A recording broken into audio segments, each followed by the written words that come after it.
Hello hi friends, ನಾನು ನಿಮ್ಮ ತ್ರಿವಿಲ್ ಸೀನು. So night ಮನೇಲಿ ಇರೋಕ್ಕೆ ಮಲ್ಗೋಕ್ಕಾಗ್ದೆ. ನೈಟ್ 11-12 ಗಂಟೆಗೆ ಮನೆ ಬಿಟ್ವಿ ಇಲ್ಲಿ. ಸೊ ನೇರ ಬಂದಿಲ್ಲಿ ಬನ್ನೇರುಘಟ್ಟ ನೋಡ್ಬೋದು. ಇಲ್ಲಿ ಬನ್ನೇರುಘಟ್ಟ ಪ್ರಾಣಿ ಸಂಗ್ರಹಾಲಯ ಮ್ಯೂಸಿಯಂ ಅಂದರೆ ಏನಿದು ಇದೆಯಲ್ಲಿ ಬಂದಿದ್ದೀವಿ. ಸೊ ಇಲ್ಲಿ ನೋಡಿದ್ರೆ ಬೆಳಗ್ಗೆ 10:00 ಬಿಡೋದು ಅಂತ ಹೇಳಿದ್ರು ಒಳಕ್ಕೆ. ಸೊ ಅದಕ್ಕೆ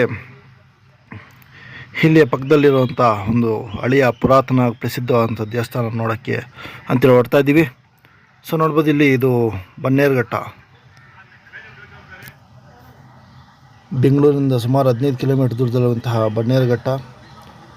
ಸೊ ಬೆಳಗ್ಗೆ 10:00 ಏನು ಮಾಡೋದು ಅಂತೇಳಿ, ಸೊ ಅತ್ಯಂತ ಪುರಾತನ ಪ್ರಸಿದ್ಧವಾದಂಥ ದೇವಸ್ಥಾನ. ಸೊ ಇದುವರೆಗೂ ನಮ್ಮ ಬೆಂಗಳೂರು ಜನತೆಗೂ ಸಹ ಗೊತ್ತಿರುವಂಥ ದೇವಸ್ಥಾನ ಫ್ರೆಂಡ್ಸ್ ಇದು.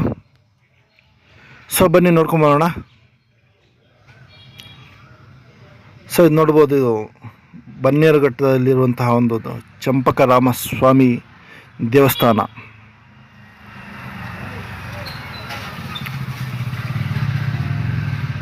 ಸೊ ಇಲ್ಲಿ ಬನ್ನೇರುಘಟ್ಟ ಪ್ರಾಣಿಗಳ ಒಂದು ಇದು ಕ್ಲೋಸ್ ಆಗಿದೆ.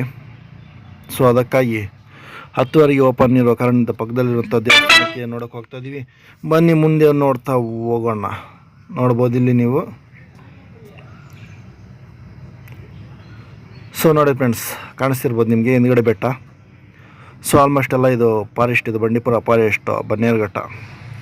ಸೊ ನೋಡಿರ್ಬೋದು ಇಲ್ಲಿ ಶ್ರೀ ಚಂಪಕರಾಮಸ್ವಾಮಿಯ ಒಂದು ದೇವಸ್ಥಾನ, ಅತ್ಯಂತ ಪುರಾತನ ಅಂದರೆ ಸುಮಾರು 1000 ವರ್ಷಗಳ ಹಿಂದಿನ ಒಂದು ದೇವಸ್ಥಾನ ಇದು. ಸೊ ಬೆಟ್ಟ ನೋಡ್ಬೋದು. ಈ ಬೆಟ್ಟದ ಮೇಲೆ ಶ್ರೀ ಲಕ್ಷ್ಮೀ ಸಮೇತವಾಗಿ ಉಗ್ರ ನರಸಿಂಹಸ್ವಾಮಿಯ ಒಂದು ದೇವಸ್ಥಾನ ಇದೆ.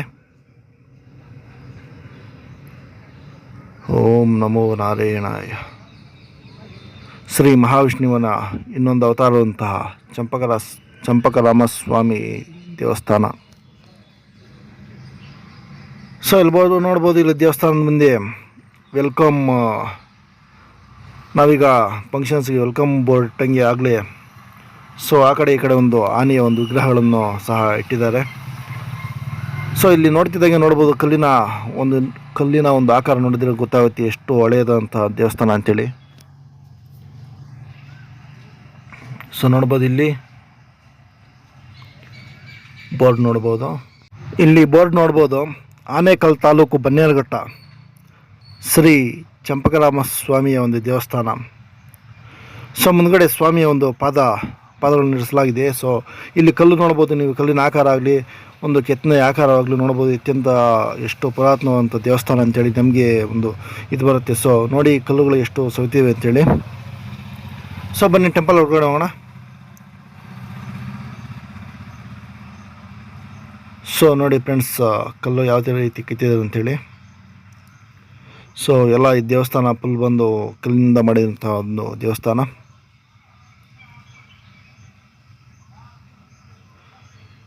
ಸೊ ಬನ್ನಿ ಒಳಗಡೆ ಹೋಗೋಣ. ಒಳಗಡೆ ಮಾಡೋದಾದರೆ ಸಾಕ್ಷಾತ್ ಶ್ರೀ ಮಹಾವಿಷ್ಣುವಿನ ಒಂದು ಅವತಾರ ಶ್ರೀ ಚಂಪಕರಾಮಸ್ವಾಮಿಯ ಒಂದು ದೇವಸ್ಥಾನ.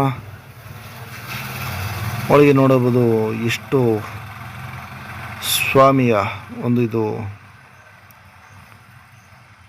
ಮುಂದ್ಗಡೆ ಇರುವಂಥ ಒಂದು ಧ್ವಜಸ್ತಂಭ.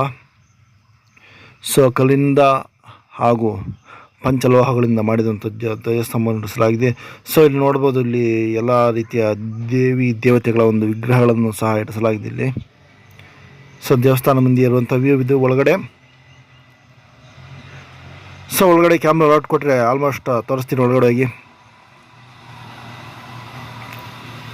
ಸೊ ನೋಡ್ಬೋದು ಯಾವ ರೀತಿ ಎಷ್ಟು ಚೆನ್ನಾಗಿದೆ ಅಂಥೇಳಿ. ಸೊ ಇಲ್ಲಿ ಬೆಟ್ಟದ ಮೇಲೆ ಹೋದರೆ ಶ್ರೀ ಲಕ್ಷ್ಮೀ ಸಮೇತವಾಗಿ ಉಗ್ರ ನರಸಿಂಹಸ್ವಾಮಿಯ ಒಂದು ದೇವಸ್ಥಾನ ಇದೆ.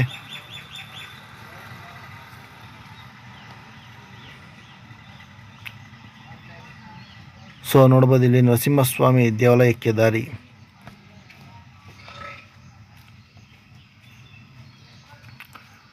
ಮತ್ತೊಂದು ಇಲ್ಲಿ ನೋಡೋದಾದರೆ ಸೊ ಪುರಾತನವಾದಂಥ ಬಾವಿ ಇದೆ.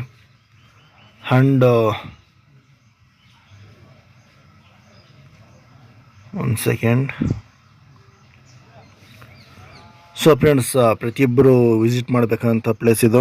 ಶ್ರೀ ಬನ್ನೇರುಘಟ್ಟ ಚಂಪಕರಾಮಸ್ವಾಮಿ ದೇವಸ್ಥಾನ. ಸೊ ಅಲ್ಲಿ ಎಲ್ಲ ಬನ್ನೇರುಘಟ್ಟಕ್ಕೆ ಬರುವಂಥ ವೀಕ್ಷಕರು ಸೊ ಖಾಲಿ ಪ್ರಾಣಿಗಳನ್ನು ಮಾತ್ರ ನೋಡಿ ಅಲ್ಲಿಂದ ಹೊಟ್ಬಿಡ್ತಾರೆ. ಸೊ ಇದು ಯಾರಿಗೂ ಗೊತ್ತಿರೋದಿಲ್ಲ. ನೋಡ್ಬೋದು, ಇಲ್ಲಿ ಶ್ರೀ ಮಹಾಲಕ್ಷ್ಮಿಯ ಒಂದು ಸನ್ನಿಧಿ ಇದು. ಸೊ ಒಳಗಡೆ ನೋಡ್ಬೋದು ಇಲ್ಲಿ ವ್ಯೂ. ಸೊ ಆ ಕಡೆ ಈ ಕಡೆ ಜಯ ವಿಜಯರ ಒಂದು ವಿಗ್ರಹಗಳು.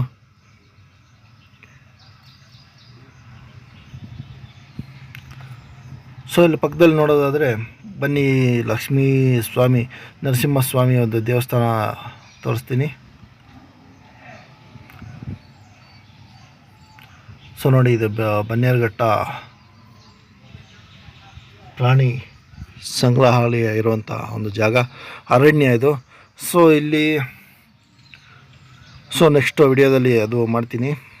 ಸೊ ನೋಡ್ಬೋದು, ಇಲ್ಲಿ ದೇವಸ್ಥಾನದ ಶ್ರೀ ನರಸಿಂಹಸ್ವಾಮಿಯ ಒಂದು ದೇವಸ್ಥಾನ ಇರುವಂಥ ಜಾಗ ತೋರಿಸ್ತೀನಿ. ಸೊ ನೋಡಿ ಫ್ರೆಂಡ್ಸ್, ಇಲ್ಲಿ ನರಸಿಂಹಸ್ವಾಮಿಯ ಒಂದು ವಿಗ್ರಹ ಕಲ್ಲಿನ ಮೇಲೆ ಕಿತ್ತಿರುವಂಥ ದೃಶ್ಯ. ಅತ್ಯಂತ ಪುರಾತನ, 1000 ವರ್ಷಗಳಿಗೆ ಮೀರಿದ ಒಂದು ದೇವಸ್ಥಾನ ಇದು.